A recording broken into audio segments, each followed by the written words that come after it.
मैं तो बोल रही हूँ कि मैंने आके कितनी बार पूछा कि भैया क्या हुआ बताओ, क्या हुआ बताओ। ये बात क्योंकि उसके बारे बाद में मुझे पता चला कि भैया मेरा तुम पाउच भी उठा के चेक करोगे कितना स्पेस है कितना नहीं है। Why will I not feel bad? Okay, we are making it about the pouch. It was. We are not making it about the pouch. मुझसे इस टोन में बात मत करो, मैं बहुत नॉर्मल बात कर रही हूँ तुमसे। इतने देर में तू समझी नहीं पाउच का बात नहीं था। पाउच की बात चिल्ला मत मुझ पे यार। भाई मैं इतना नहीं कर सकता हूँ। मत कर। इतना समझाने का पेशेंस नहीं मेरे में। It's not cool कि प्यार से कोई चीज दी जा रही है। It was not about. Can you stop making it look? It was about the pouch. It was my pouch. Isha तुमने जाते Oh God, I can't talk to you. You just make me very anxious. Alice, That's a big statement to say. तुम हर चीज अपने बारे में कैसे बना सकते हो? हमें तुमने जाते जाते चिल्लाओ मत।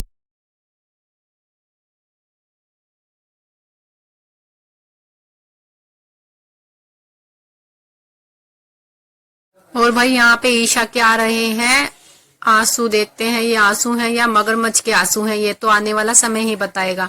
तो देखते हैं क्या है पूरा मामला। तो गाइस हुआ कुछ यूं कि ईशा एलिस के पास आती है और बिना उसके परमिशन के उसका पर्सनल पाउच खोलना शुरू कर देती है। यहाँ पे आपने देखा ही होगा ईशा की ऐसे ही आदत है, वो बिना किसी से पूछे उनकी चीजों को छेड़छाड़ करने लगती है। तो जैसे ही भाई वो यहाँ पे एलिस का पाउच खोलती है उसमें उसका कॉस्मेटिक का सामान होता है। ठीक है, अब उसका कॉस्मेटिक का यहाँ पे सामान देखने लगी ईशा।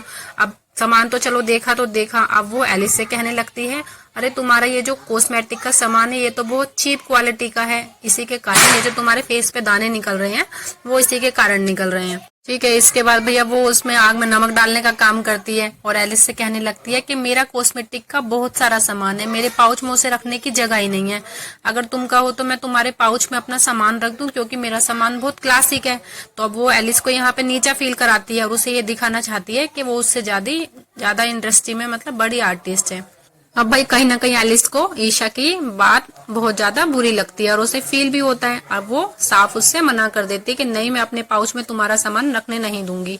और यहाँ पे भैया ईशा ये बात सुन के बहुत ज्यादा गुस्सा हो जाती है एलिस के ऊपर और कहती है क्या तुम मुझे अपना दोस्त नहीं मानती हो, मैं तुम्हारे पास अपनी चीजें नहीं रख सकती हूँ। और अब उसके बाद यहाँ पे ईशा के घड़ियाली आंसू शुरू हो जाते हैं। तो अविनाश को जब इन दोनों की लड़ाई का पता चलता है तो भाई वो आ गया है इनके बीच में सुलह कराने, क्योंकि अविनाश तो इन दोनों का ही दोस्त है।